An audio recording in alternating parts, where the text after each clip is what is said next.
En estos diálogos de Tiempo de Canarias, hoy nos toca con el diputado del Partido Socialista por esta provincia, por la de Santa Cruz de Tenerife, Héctor Gómez, a quien saludamos. Señor Gómez, bienvenido a este encuentro de Tiempo de Canarias. Hola, muy buenos días.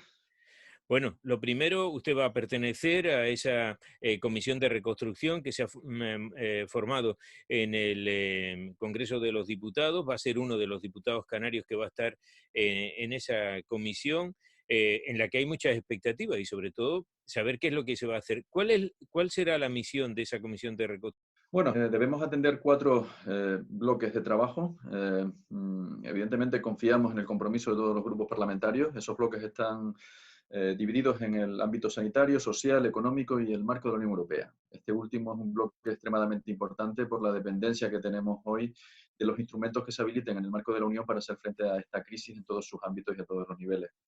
Ya hemos avanzado, llevamos más de 3 semanas ya trabajando y nos quedan 5 semanas. Hay que recordar que el plazo de trabajos de esta comisión tiene una duración de 2 meses y prácticamente vamos a comenzar ya con las comparecencias de expertos en esta comisión y a la par estamos pues negociando, digamos que todo el contenido del documento final que esperamos, sinceramente deseamos que todos los grupos parlamentarios se sumen y que sea un pacto importante para recuperar el espacio perdido a través, lamentablemente, de esta pandemia que hemos padecido.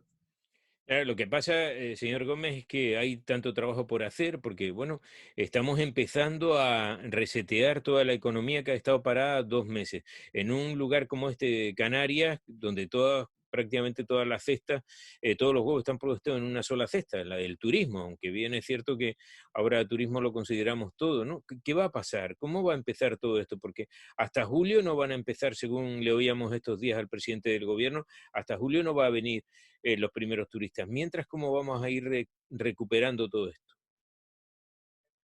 Bueno, el primer paquete de medidas que se han implementado por parte del Gobierno de España en coordinación con las comunidades han sido las medidas de protección social, los ERTE, eh, todas esas estructuras y todos esos planes que se han puesto en marcha para dar cobertura a aquellos que se han quedado sin recursos, sin trabajo, sin cobertura social, ¿no?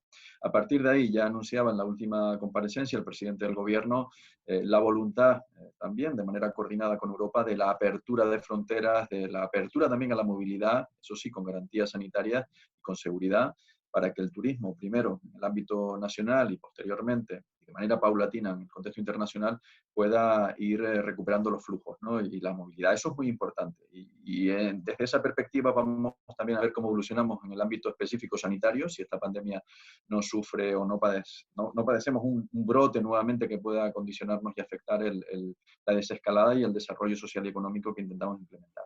Por lo tanto, el turismo se va a ir recuperando, pero se va a ir recuperando de manera paulatina. Hay que ir moviéndonos, pero con mucha mesura. Debemos movernos con mucha mesura en este ámbito y confiamos, eso sí, de la mano de toda la patronal, del sector empresarial, también de los sindicatos, de ir dando los pasos certeros, ¿no? Para no. Ya, pero decía el presidente del gobierno en este comparecencia que ha tenido ante la opinión pública al final de la semana pasada, decía, anunciaba tres cosas, ¿no? La recuperación del turismo, el que íbamos a entrar en otras fases, hablaba del ingreso vital mínimo, y mire, casualmente en esos días hay un informe elaborado por el catedrático Tamames que dice que cualquier idea de nacionalizar empresas o remunicipalizar o convertir la seguridad social en una especie de asilo general para comprar votos debería ser descartada. El gobierno debe dejarlo claro, decía tal y como lo escribía, y trasladárselo a la Comisión de Reconstrucción Nacional. De no ser así, la crisis se prolongará mucho más tiempo. Eso va a suceder porque ayer, por ejemplo, anunciaba ese ingreso vital mínimo que partiría de la seguridad social, precisamente. Claro, precisamente estamos hablando de medidas de carácter coyuntural, medidas que responden a una situación extrema, una situación que ha dado un vuelco y ha tenido un impacto extremadamente negativo en el mercado laboral y desde esa perspectiva se establecen estos mecanismos de protección social, como los ERTE, nunca nadie pensó que fueran a alcanzar la cobertura que han tenido a propósito de esta pandemia. Por lo tanto, creo que hay que circunscribir todas estas medidas en un ámbito estrictamente coyuntural. A partir de ahí, en la medida en la que se vaya recuperando la economía, pues evidentemente los esfuerzos irán en otra dirección. Pero en este Ya. momento el propósito es no dejar a nadie atrás y atender a las personas más vulnerables que ahora mismo necesitan de cobertura para poder vivir. ¿Han recibido ustedes algún tipo de indicación para esta comisión de reconstrucción? Usted va a pertenecer además a la de la Unión Europea, de la que se esperaba algo más. ¿Usted está contento, por ejemplo, de cómo se va comportando la Unión Europea con España en este aspecto? Bueno, yo confío. Vamos a ver, la respuesta que está dando la Unión Europea, si lo comparamos con el 2008, 2009, 2010, es completamente diferente. Las medidas que ha puesto sobre la mesa ya el Banco Central Europeo, la propia Comisión Europea, y ya el eje franco-alemán, tanto Merkel como Macron han anunciado la voluntad en el próximo Eurogrupo de elevar una propuesta, una partida de un importe de $500 millones no reembolsables para los países más afectados. Es cierto que es una cantidad que aún está lejos de lo que realmente se necesita para afrontar esta terrible pandemia, pero que es un gesto importante. Yo creo que va a ser mayor ese importe no reembolsable y la Unión Europea está intentando. Además, no nos olvidemos que es el gran desafío de la Unión Europea esta pandemia. Es la razón de ser, tiene que justificar muy mucho este proyecto europeo, si responde, si está a la altura y si realmente es un proyecto viable. Nosotros confiamos que sí, somos europeístas y honestamente sí que advertimos signos y señales que nos invitan al optimismo. Por lo tanto, vamos a ver en las próximas semanas, la próxima reunión del Eurogrupo será determinante y en este grupo de trabajo de la Unión Europea, dentro de la Comisión, se está trabajando, es cierto, con unidad y esperamos alcanzar acuerdos también en el ámbito nacional para que esas peticiones, esas exigencias se puedan cumplir en el marco de la Unión y de la Comisión Europea, evidentemente. Y luego tenemos aquí casi ese mantra que se repite cada vez que se habla del gobierno central, que si el superávit, por un lado, que si lo que tenemos en los bancos no lo van a dejar gastar, casi en cada conversación donde hablan del gobierno central se habla de eso. Sin embargo, hemos visto cómo, por ejemplo, es algo que le han prometido a Bildu en ese acuerdo de la pasada semana para prorrogar todavía 15 días más ese estado de alarma. ¿Eso cómo lo ve? ¿Aquí se le va a dar alguna respuesta? Porque hasta ahora no ha habido una respuesta concreta sobre este particular.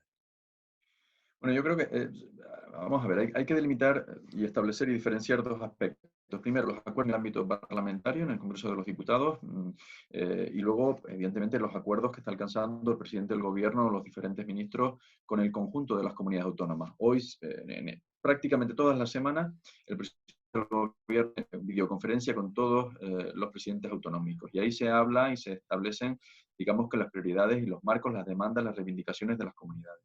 El propósito. No solo hablo de comunidades autónomas, también ha mantenido encuentros el presidente del gobierno con el presidente de la FEM, de la Federación Española de Municipios y Provincias. Por lo tanto, hay diálogo a propósito del superávit, del endeudamiento también, y desde luego del remanente de las administraciones.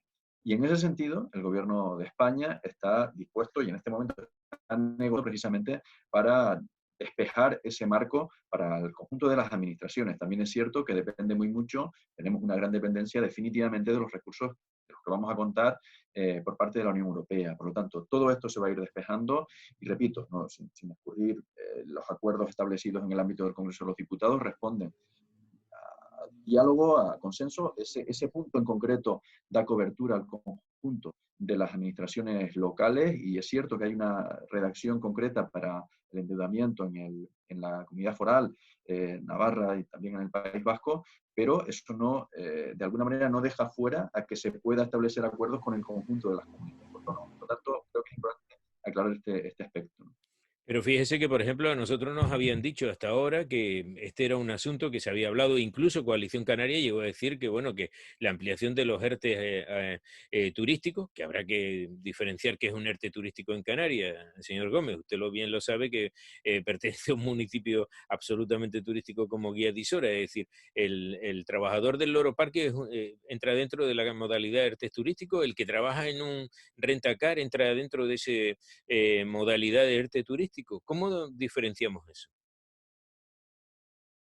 Yo creo que es un tema que hemos hablado en diferentes ocasiones. En cualquier caso, yo creo que estamos hablando de un ámbito muy serio, ¿no? La prórroga, la continuidad de los ERTE tiene que también formar parte del acuerdo y del diálogo social, sindicatos y patronal. Ujú. Eh, ¿Qué radio alcanza la prórroga de estos ERTE? ¿Qué actividades? Pues también tiene que estar encuadrado dentro de este ámbito. Honestamente, mi percepción, mi opinión, es que, y así lo hemos trasladado en el ámbito de nuestras competencias,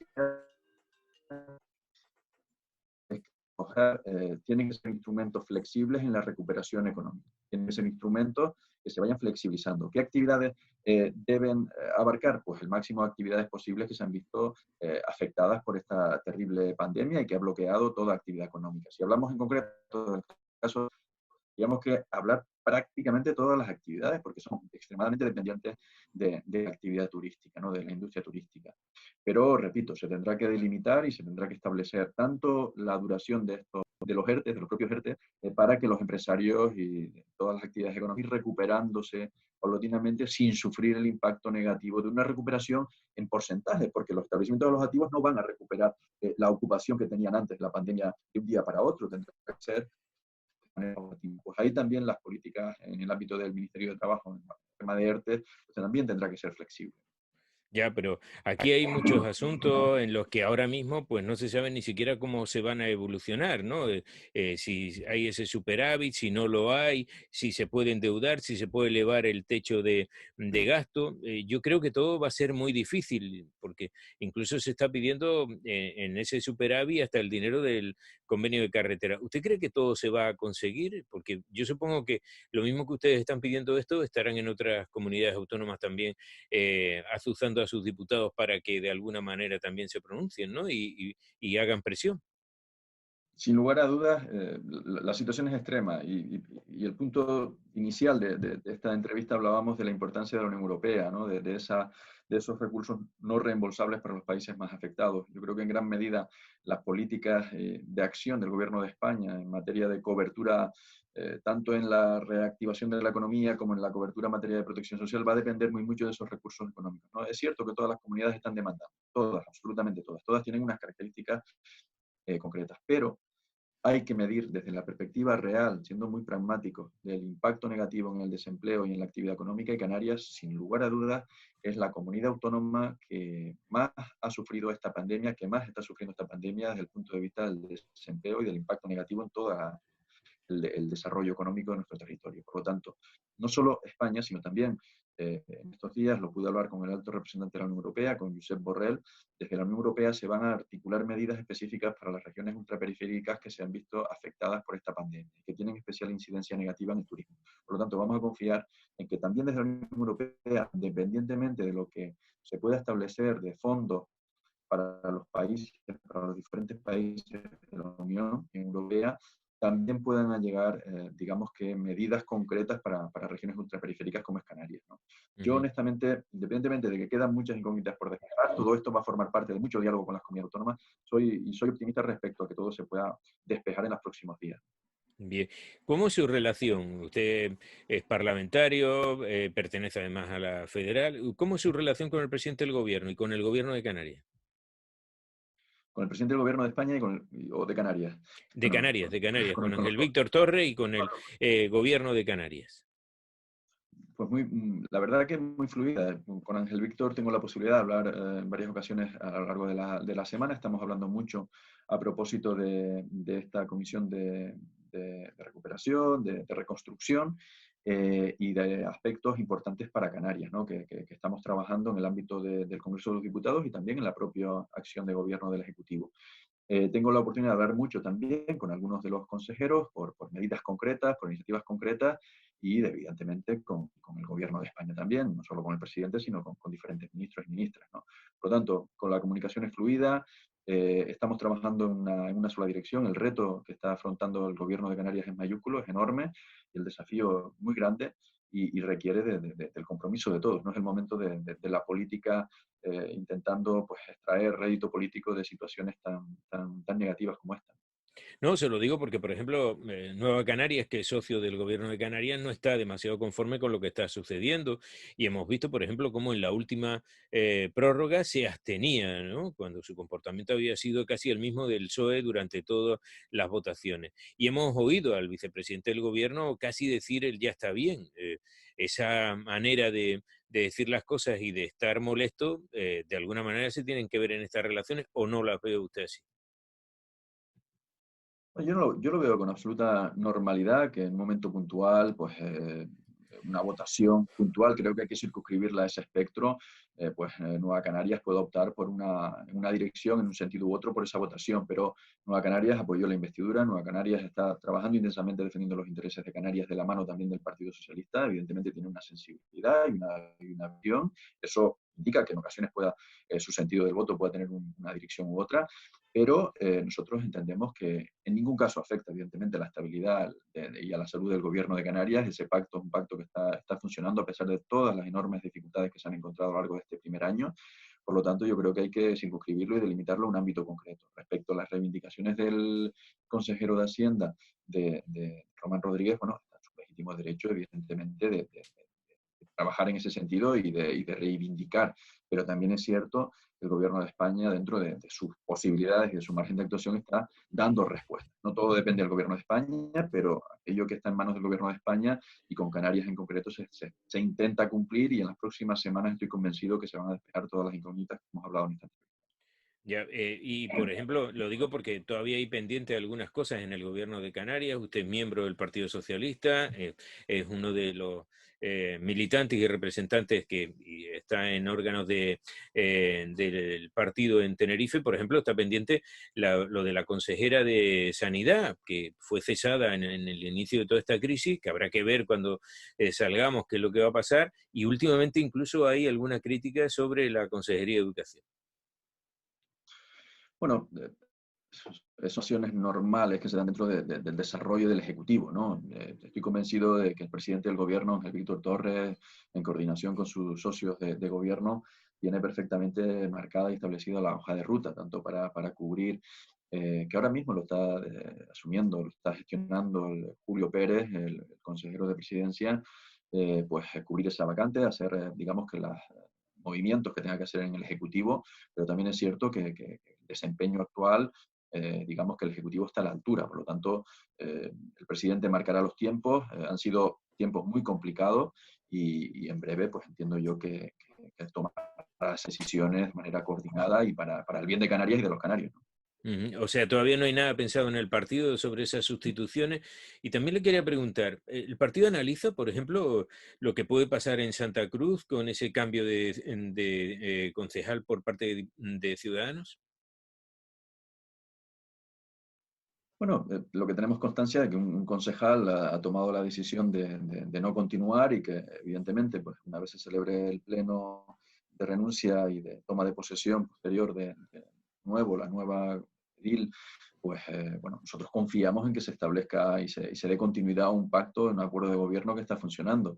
Y confiamos no solo en el ámbito local, insular o regional, sino también en el ámbito nacional. Tenemos una relación y una comunicación fluida con ciudadanos. Esperamos, honestamente, que en esa senda pues, se sigan respetando. No hay motivos para generar inestabilidad ahora mismo en Santa Cruz. Santa Cruz está funcionando, su alcaldesa y su equipo de gobierno están trabajando intensamente y más allá de los movimientos que en Canarias estamos, bueno, lamentablemente tengo que decir, habituados a esas dinámicas de inestabilidad, de emociones de censura y de constantes acciones de este tipo que nada ayudan, digamos, que a la estabilidad de las instituciones, pues honestamente en el caso de Santa Cruz confiamos que se mantenga y se tenga esa estabilidad necesaria, ¿no? Y un cambio de gobierno bueno, que está sentando las bases de un proyecto diferente en Santa Cruz de Tenerife.